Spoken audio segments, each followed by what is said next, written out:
Hey guys, welcome to this channel. So in this video we're going to give you a full tutorial on how to set up your OBS studio to give out the highest possible output. So sometimes you might be recording with your OBS studio, and after spending some minutes or hours recording, you find out that your whole process has been wasted because the video quality turns out to be shabby.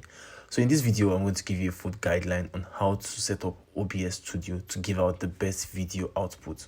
So just sit back, relax, and follow everything. So the first part of the video is to click on settings. Settings button can be seen on the down right part of the screen. So once you come to setting, you'll be given this screen. Then you click on the video button. So on the video button, you get to see the base, which is the base resolution. There are different options depending on your computer and the processing power, and also the output resolution. There are different options depending on your output power. So it's recommended that you choose the best output power based on the type of monitor you are using. So the one I might be using here might be different from yours. So to know the recommended one for your screen, you just have to right click on the Windows icon. Once you right click on the Windows icon, you get to see settings. Click on settings. Once you click on settings, under system, come to display. Click on the display there under systems, and then under display resolution, you should see the recommended. That is your screen resolution. So for this video, my screen resolution is 1920 x 1080p. That's the recommended resolution for my screen. So if you want to get the best output, use that resolution. So yours might be different, so whatever your resolution is, use that resolution. Do not use the same as mine. Then your common FPS value should be 60. Leave your FPS value at 60. That's 60 frames per second. That's what you'll be recording at. The next part is to come to output. Now your output mode, switch it from simple to advanced. Use advanced output mode. And then under output mode, you don't need to do anything under streaming. Leave it. I can make a specific video for streaming, but come to this part of recording. So your recording type should be standard. There are other options, but leave it as standard because you're not doing anything special. Then your recording part, where you want your videos to be saved at default, there's a default part, but you can still come if you want to change yours. Click on it, and then the Explorer screen will come up. So now you have to select the parts where you want to you have to create a new part or select a new part. It all depends on you, but for this video, let me just create a part. Let's call it OBS recording for the sake of this video. You can call it anything you want, or you can leave it as a default part. So once it's a OBS recording, click, and then the folder is created. Then select the folder, and that is the new folder where all your videos will be saved as. Remember to always remember where you are creating the pattern, so you won't lose your videos, or you won't have to find the videos. Then for the recording format, remove it from MKV. Trust me, there are different formats you can use. You can use MP4, which is the best format. You can also use the fragmented MP4. That's if this MP4 format, MPEG-4, is not available, then use the fragmented MP4 format, which is also the second best format. And then for the video encoder, which is on that part, if you are using a NVIDIA dedicated graphics driver, then you can choose it there. It will be available there. But if it's not there, then use the AMD HW H264.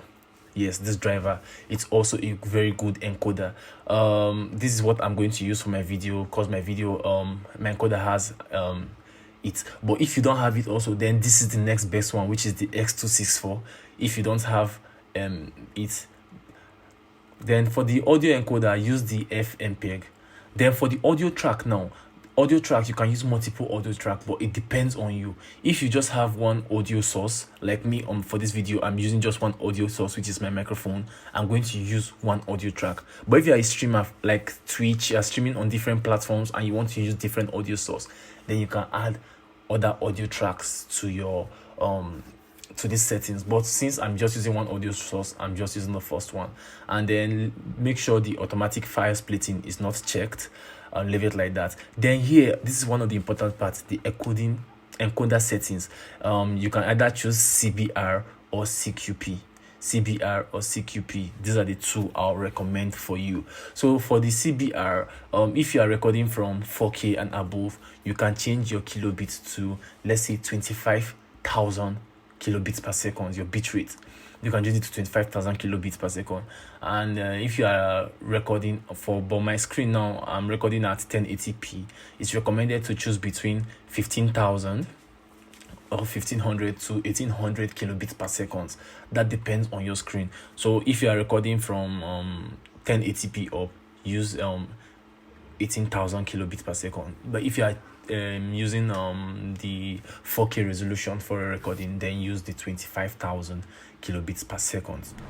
Then but for this, and then that's for the CBR. Then if you want to use the CQP mode of recording, then that one is different. You have to give different settings for it. So your CQP, the CQ level should be 20, the keyframe interval should be 0, the preset leave it as quality, and the profile leave it as high.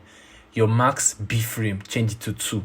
Yeah, leave it as 2. This will give you a smoother frame and it will encode your video smoothly. You won't lose your work. Once you are done with all the settings, don't forget to click on apply and click on OK. Once you click on apply and click on OK, you notice that you're almost done with all the settings.